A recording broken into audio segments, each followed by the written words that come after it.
Welcome to Dogsthorpe Infant School LaunchPad. This is your captain speaking. We've been cleared for departure.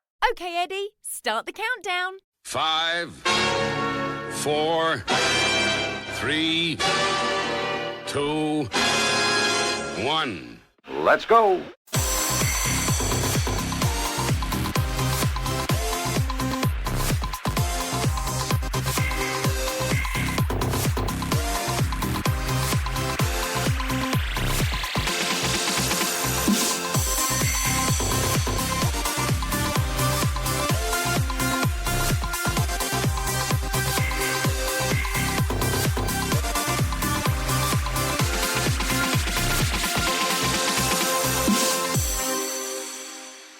This podcast is brought to you by Eddie Edster, the Dogsthorpe Infant School Wellbeing Dog. Yes, welcome back to Eddie's LaunchPads. It's the Dogsthorpe Infant School podcast for parents, teachers and schools. Thank you for choosing to listen to us today.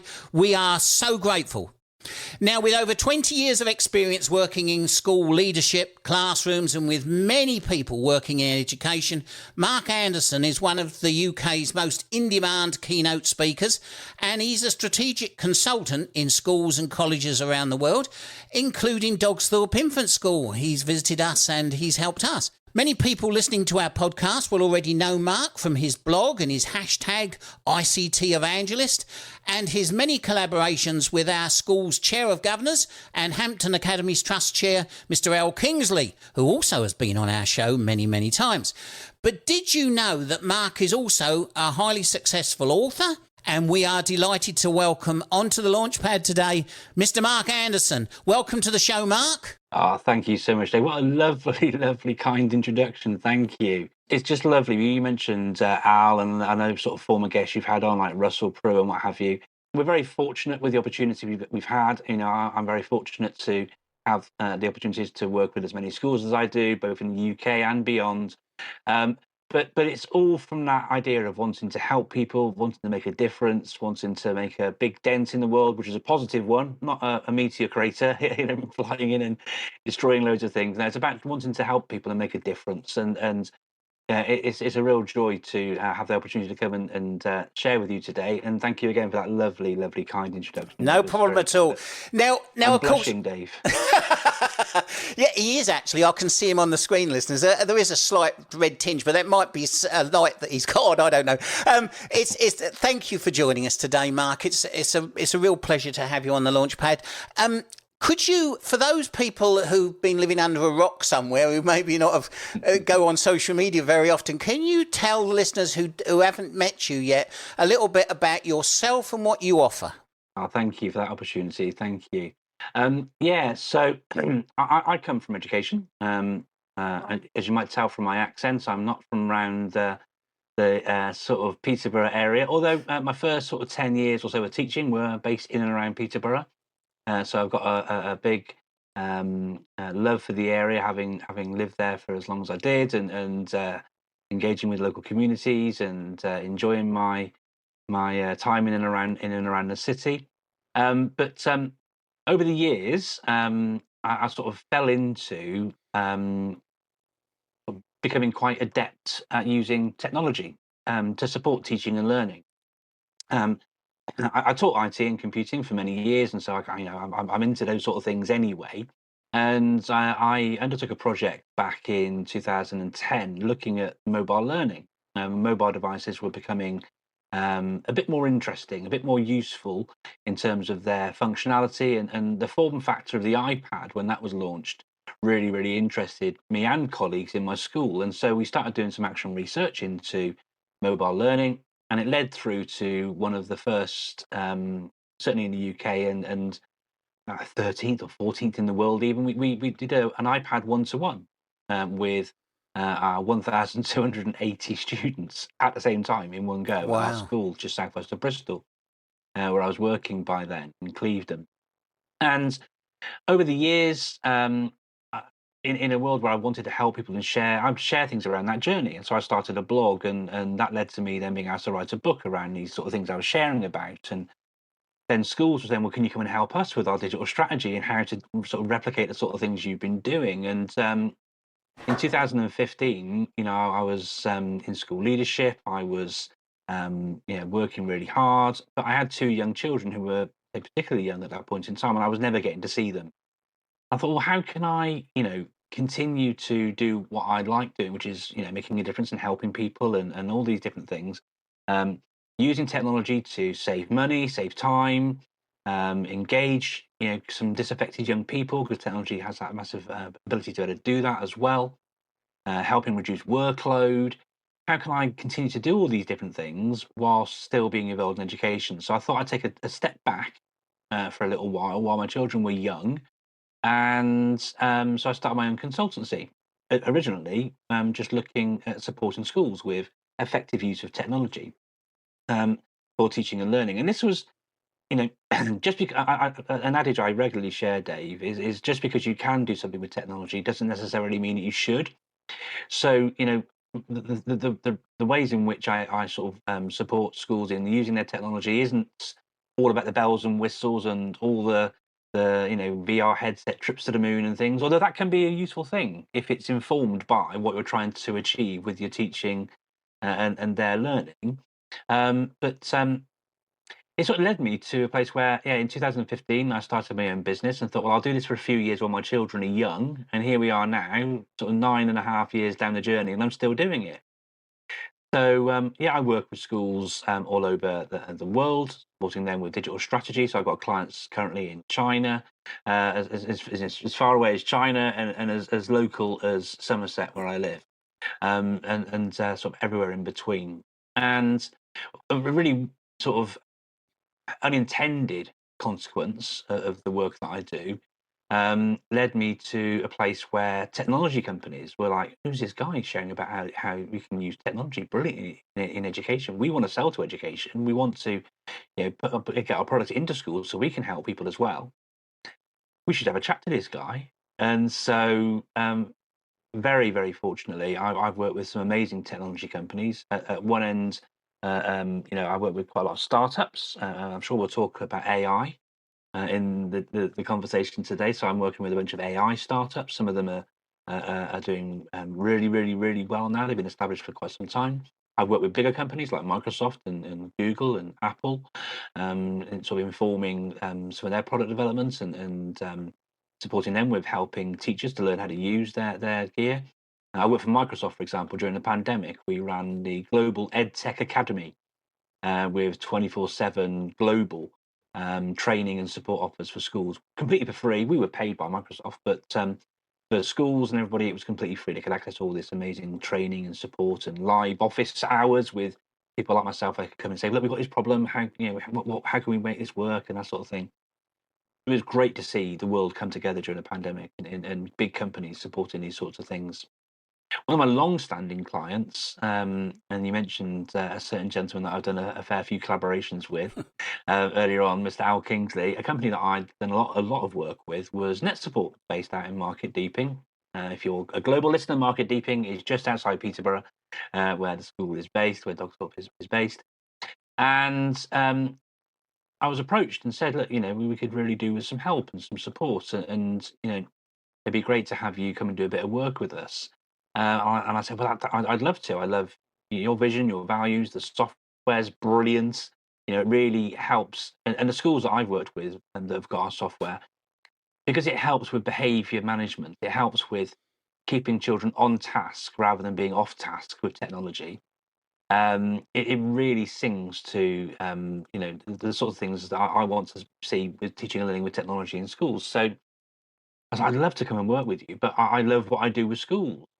And Al Kingsley, the CEO, as we both know, and said, "Well, that's great for us because we want you to be able to sort of still keep your finger on the pulse and your as close to the chalk face as you can be in working with teachers, because that will help us in our business and help us make our products as fit for education as possible." So nowadays, a few days a week, I'm out on the road. I'm speaking at schools. This week, for example, I'm working with some schools in London around use of AI in Google Workspace for education. Um, and then other times I'm speaking at conferences and events and all these sort of things. And then the rest of the week, I'm head of education at Net Support, engaging in lots of different activities within the business around software development, working with our schools, all sorts of things. So yeah, lots and lots and lots on the go. And of course, you mentioned very kindly, thank you, my new book, the EdTech Playbook. But I'm realizing that I've talked for a long time about me. Well, we'll get What on was to. lovely, Dave. What was lovely, Dave, actually, listeners, if you haven't heard about Dave's history, I'm sure over the course of these episodes you've heard about some, but if you ever get a chance to do a flipped episode of the podcast, Dave, I think listeners would love to hear about some of the things that you've been involved with over the years. Well, Fantastic. it's funny you should say that, actually, that we've somebody recently said to me, sent me a message online and said, can we just hear about, you often share some of your stories. Can you give us a little bit of history of yourself? So I will do that, listeners. One of these launch pads I shall take over, and I'll give you a little bit about my life and how I got to where I am today. One of the things that strikes me is I'm a bit like you, Mark. I mean, I've always been interested in technology. And I can remember 40 odd years ago, I used to go to, there weren't very many computer shows to go to. And I saw one at Alexandra Palace, and I used to go to that. And I would walk around all of these tables and see all these new things that are coming on, all these new innovators who are starting all these new businesses up. And I said to one of them, even then, the schools are going to play a part in this, aren't they? We've got things on the plate, got things we are on the go. And I know for a fact that Al started in that sort of arena with Net Support, started in those as a pioneer in that field. But what it does show me is how far we've come and how quickly we've progressed through the technology in schools in regard to education. We've travelled at an alarming speed, and we've got now to the point where we're looking at all sorts of different things. We've loads of guests that we've had on the show, from Now Press Play, Class VR.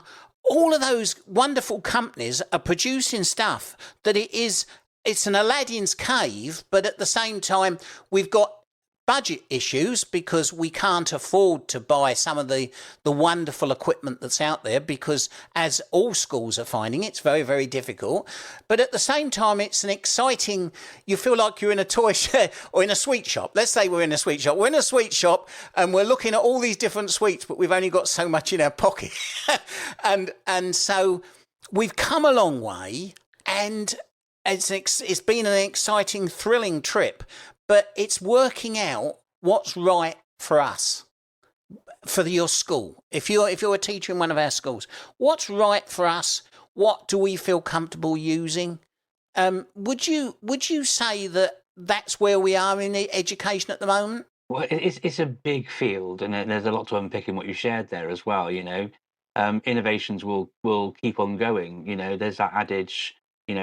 My children still say it now. We're on a journey somewhere. Are we nearly there yet?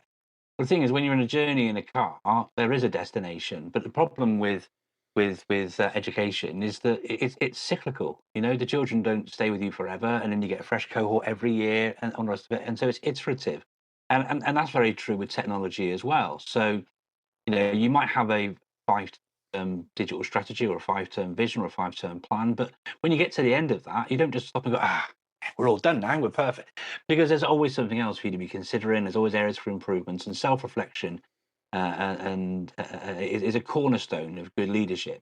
Recognizing that you do need to reflect on where you've come from, where you've got to, and bearing all those different things in mind. When it comes to technology and education too, with the innovations that are in there that happen, AI is a big conversation in education at the moment, but it's not a new thing. When OpenAI released ChatGPT in sort of October, November 22, that's when things all sort of blew up, and it became a big sort of household name and things. But it's been around for an awful long time, and so it's not new in and of itself. What I share an awful lot with school leaders is often getting the technology right isn't actually that difficult a thing. You get trained professionals who know how to run your network and install your updates and get your laptops working right and all those sort of things. And that does cost money, obviously, but it's not a difficult thing to actually get right. What often is the issue is what happens between the laptop or whatever the device is and the chair. And that means, obviously, it's about working with people. And so, a lot of the processes and things that I share with schools are around change management and how you support people with that, and how you factor that into your training plan, your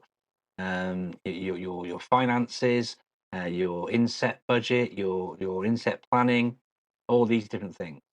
It's also important to reflect upon technology and letting your needs and the problems you have, and then identifying what those needs are, and then thinking how can technology support those things, and then using that as the driver. It's very easy to, and teachers and head teachers, once you've been to an event like, I don't know, let's say Bet, okay, you go to the Bet show down in London, they get your email address, they share that with every vendor, and then all of a sudden you're getting 10 to 15 things in your pigeonhole in the staff room, and in your email inbox, you know, and the company's not going to say, "Oh, our product's all right," but it might help you. It's going to be the best thing since sliced bread, and every company's going to be saying that. And so it's difficult for teachers to cut through the sort of marketing speak and what have you, and to find out what actually is going to be the best thing to try and support them. And that's why it's really lovely to see companies like Net Support working with people like me. And we're seeing this more and more. If we're thinking about some big players in the education space now, like, I'm forgetting the big three, like Microsoft, Apple, and Google. If you're looking at some companies like, you mentioned Now Press Play, I'm on their advisory board as it goes. But other companies like Canva or Adobe, they're working really closely with teachers to find out what teachers need, and then making sure their products are fit for purpose so that they can best support schools. So when schools then go to a show like Bet and they ask questions about, are looking for a resource that helps reduce workload or helps us with curriculum or helps us with, when we've got a need that is X, how can you support us with Y, And so, having a really deep think about what your issues are, what your problems are, and then how technology can help and solve those is absolutely key and a cornerstone of it. And a model that I share around teaching and learning a lot, Dave, is one called TPAC. TPAC stands for, and it's quite a mouthful, it's the Technological Pedagogical Content Knowledge Framework. Right. Okay, and it's a three-way Venn diagram, which basically says, and it was developed from a two sort of Venn diagram model, which was called PCK, the Pedagogical Content Knowledge Model, and that basically purports that good teaching and learning is where you take what it is that you know you need to teach, that's your content knowledge. You know how to teach, that's your pedagogical knowledge. And so good teaching and learning is when you combine what you know you have to teach and what you know about how to teach and bring those two things together. A few years later, Kohler and Mishra said, well, this is great. We love what Schulman's saying here about pedagogical knowledge and content knowledge, but technology is here. It can help us. It can do so many things. Why aren't we including that and thinking about it? And so they sort of expanded upon this PCK model and created TPAC. And that then brought in the third part, which is technological knowledge. And so when it comes to teaching photosynthesis, let's say, all right, as something that children learn about in schools, we know we've got to teach photosynthesis as your content knowledge. We know how to teach these things as your pedagogical knowledge. Can technology help with that? And so it might be that you use a spreadsheet to record results about how plants are working. It could be that you use an iPad and do a stop motion animation to see how plants move as the sunlight changes. You can explore that and other sort of things. You can take measurements and you can create graphs. You can bring in math and literacy. You can do write-ups. So there's loads of things you can frame around it. There are some things where technology doesn't really help. And that's what I love about the TPAC model, because it's not about making sure you use technology all the time. It's having that technological knowledge so you know when it can help and when it doesn't help. And so you can make an informed choice about whether or not it's the right thing to use or not to use. But taking that against your question about,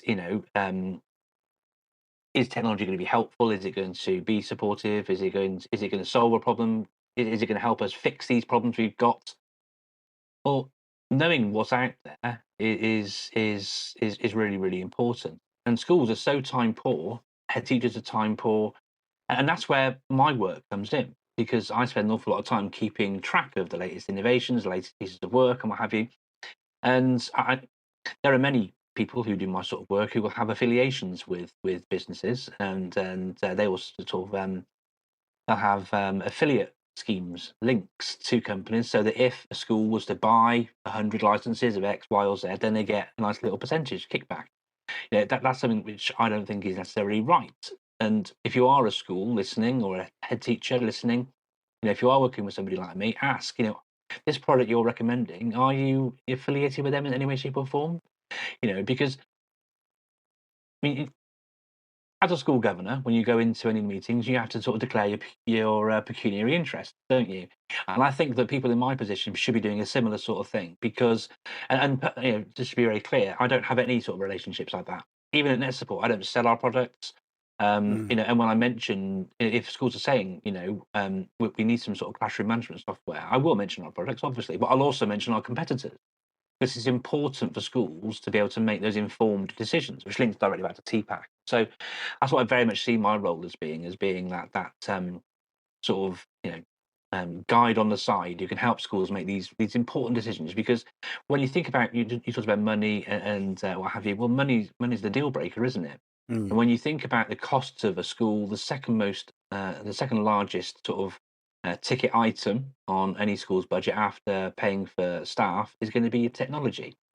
And so, as my mum always said to me, Mark, you can only spend that money once, right? So be careful with how you spend it. So, and that's the way that I try and help and support schools, because you can only spend that money once, and you want to get the best bang for your buck out of it. And I'll give you an example of that. You mentioned Now Press Play, and again, due diligence. I'm on their advisory board, and I've done some work with them. It's a fantastic product, though. I love what they're trying to do. It gives children the opportunity to do things that wouldn't be possible without the technology. Trips to the beach, flying to the moon. It inspires writing, engagement, oracy, all these different things. It's a fantastic product. But how can you get more out of it? But there's a great story here. There's a primary school that I work with in Smethwick.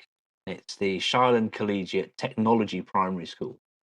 And they were interested in, they got in touch with me, saying, we're really keen to run and they were exploring Now Press Play anyway, right? And shall we get it?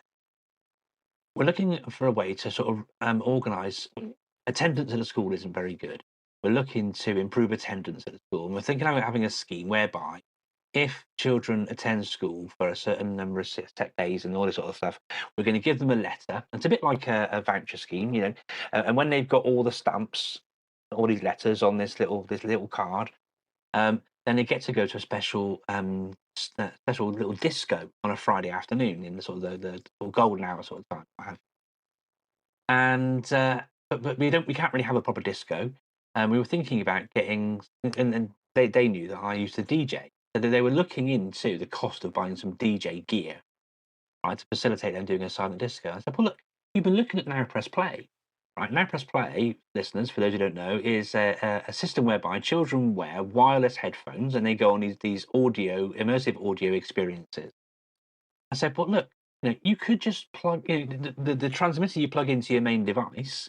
You don't have to just use it to play the Now Press Play curriculum content. You can use it to play whatever you want. And so some schools I've worked with use it for white noise to help keep children who get easily distracted and keep them on task. All this sort of thing.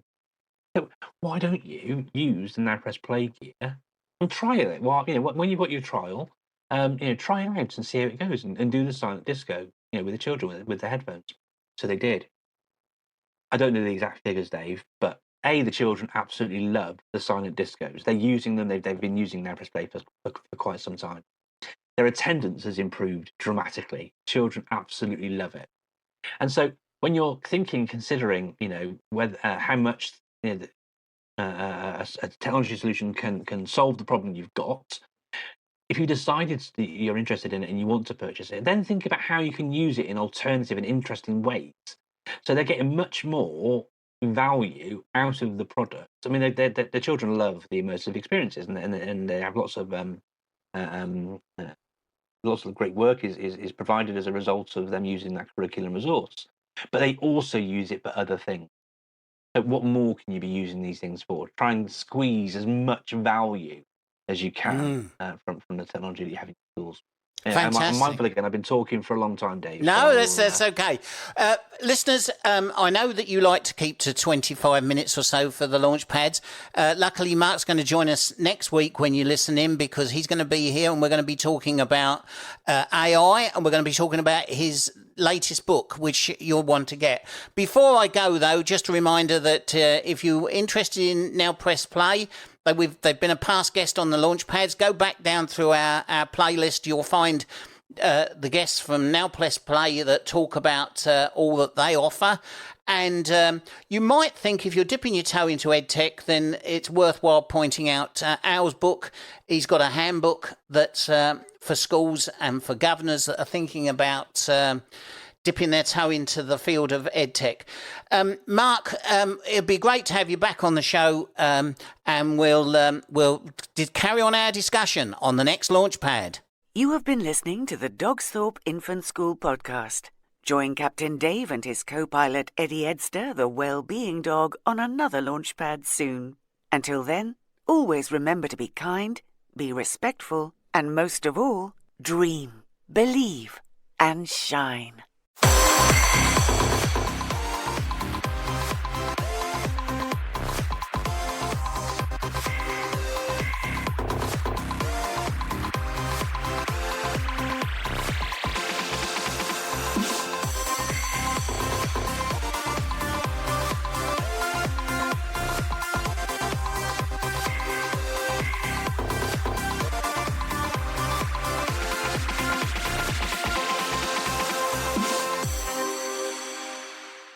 Dogsthorpe Infant School is part of Hampton Academies Trust.